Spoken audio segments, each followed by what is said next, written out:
5 seconds. Start. One of our state which is comparison to others in more prosperous is Punjab, where there is hardly any big plant, but there are plenty of small industries. Some states which are full of big plants are low down in the scale of per capita income in spite of the development of industry, because agriculture is not developing. So, I beg of you to think a great deal more about developing agriculture, and as a part of the program of the end reforms, the program must be completed. After 60 years of independence, our program of land reform has not been fully implemented for various reasons and because of various pressures. This must be borne in mind.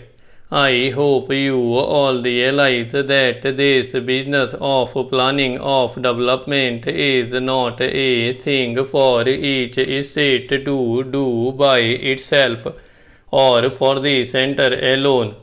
It is an activity in which there has to be the fullest cooperation between the center and the states, and between the states, because real development cannot ultimately take place in one corner of India while the other is neglected.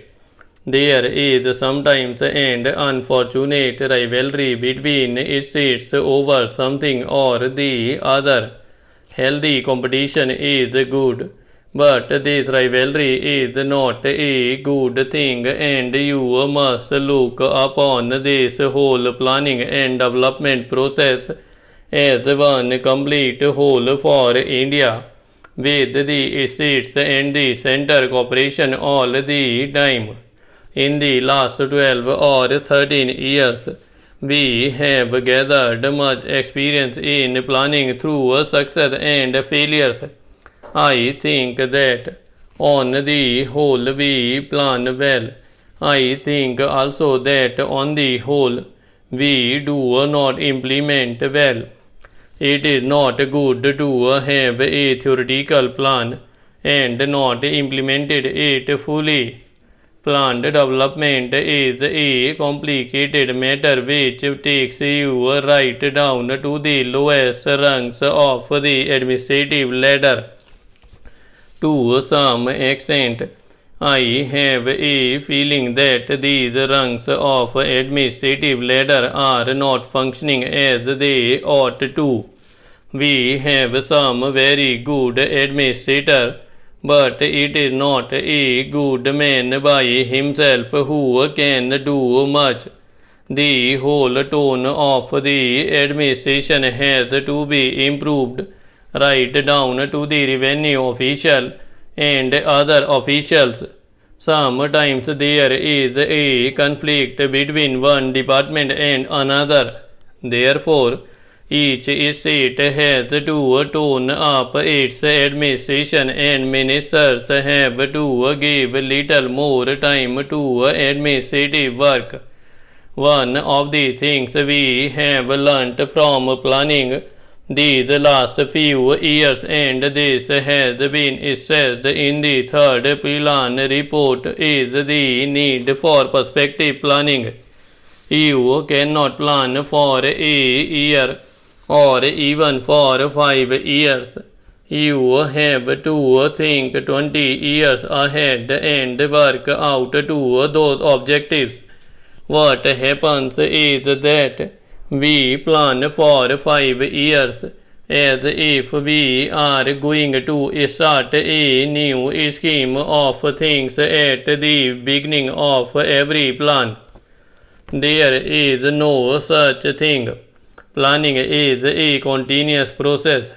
If you have got to do something in the fourth plan, you have to begin here and now, not, of course, spending large sums of money, but is still laying the foundations for it, so that when the time for the fourth plan comes, it is assured of a good start.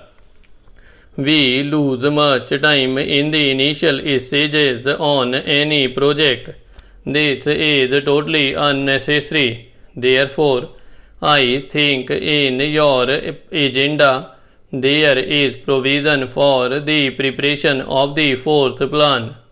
Those arrangements must proceed now in the middle of the third plan.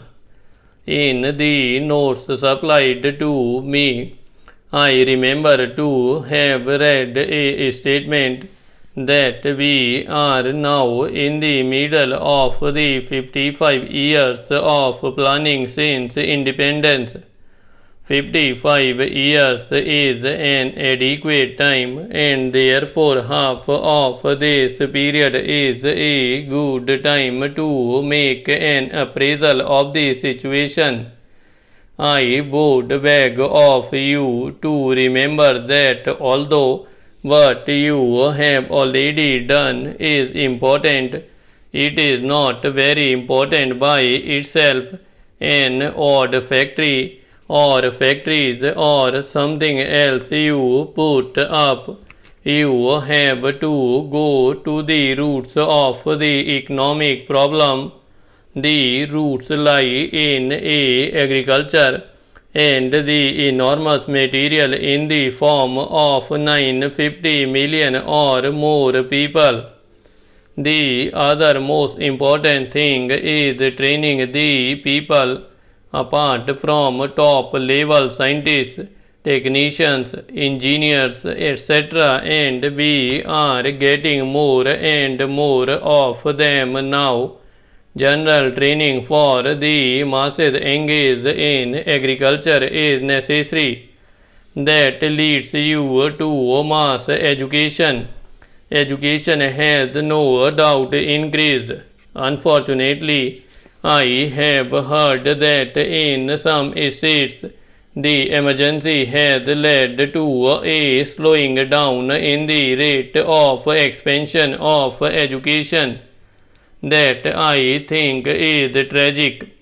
I do not wish to use milder terms because the whole progress of India depends on the educational apparatus from the bottom to the top. These are some of the things I should like you to bear in mind. We can't neglect education in case because with that rests the future of the Indian people.